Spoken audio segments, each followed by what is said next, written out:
जय गुरु जी, शुक्राना गुरु जी। आज हम गुरु जी की कृपा से दिव्य आभा का चैप्टर 48 पढ़ने जा रहे हैं। यमदूतों से मुक्ति।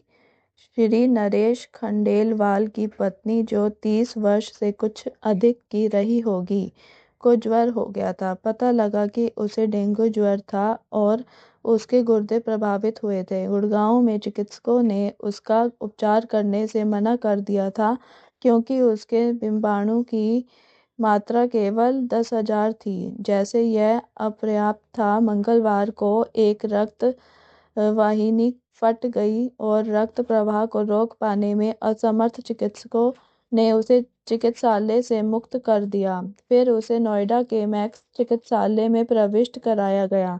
नरेश के भ्राता गुरुजी के भक्त थे। यह घटनाएं देखकर वह और उनकी पत्नी अत्यंत उद्विग्न हुए और उन्होंने गुरुजी के एक अन्य अनुयायी को फोन किया और पूछा कि क्या वह उस दिन मंगलवार को ही गुरुजी के दर्शन कर उनको समस्या से अवगत करा सकते हैं। उन्हें बताया गया कि गुरुजी तो स्वयं ईश्वर हैं, वे अपनी शरण में आए हुए किसी को भी कष्ट नहीं होने देंगे।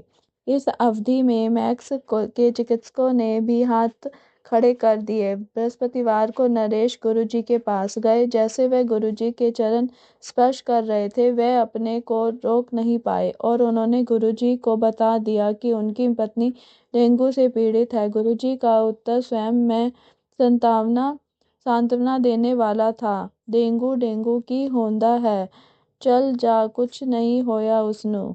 नरेश जैसे ही चिकित्सालय वापस पहुंचे, उनकी पत्नी के डिंबाणु की संख्या प्रत्येक परीक्षण के ऊपर बढ़नी आरंभ हो गई। 12,000 से 30,000, 50,000, 10,000, 15,000 आदि। गुरुजी के आशीर्वाद से उसके शरीर में उपचार की प्रतिक्रिया प्रारंभ हो गई थी।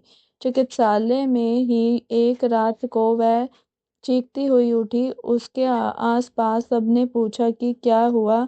उसने स्वप्न देखा था कि 3 काले मनुष्य उसको खींच कर ले जा रहे थे और वह बचाने के लिए पुकार रही थी, किंतु उसके सब और खड़े हुए समूह में से कोई कुछ नहीं कर पा रहा था। फिर उसने गुरुजी को पुकारा, वह आए। यमदूत चले गए और वह बच गई। यह स्वप्न उसने 2 बार देखा और उसे प्रतीत होने लगा कि उसे गुरुजी ने ही जीवन दान दिया है। केवल वह ही ऐसा कर सकते हैं। 1 सप्ताह में उसे चिकित्सालय से मुक्ति मिल गई और फिर उसके गुर्दे ठीक करने के लिए उसे डायलिसिस पर डाला गया। आज वह माँ, पत्नी और बेटी तीनों की भूमिका निभा रही है। गुरुजी ने यमदूतों को वापस भेज दिया था। क्या कोई और ऐसा कर सकता है? जय गुरु जी, शुक्राना गुरु जी। इसी के साथ आज का ये दिव्य आभा का चैप्टर समाप्त होता है। कल हम दिव्य आभा में पढ़ेंगे जन्म दिवस पर उपहार।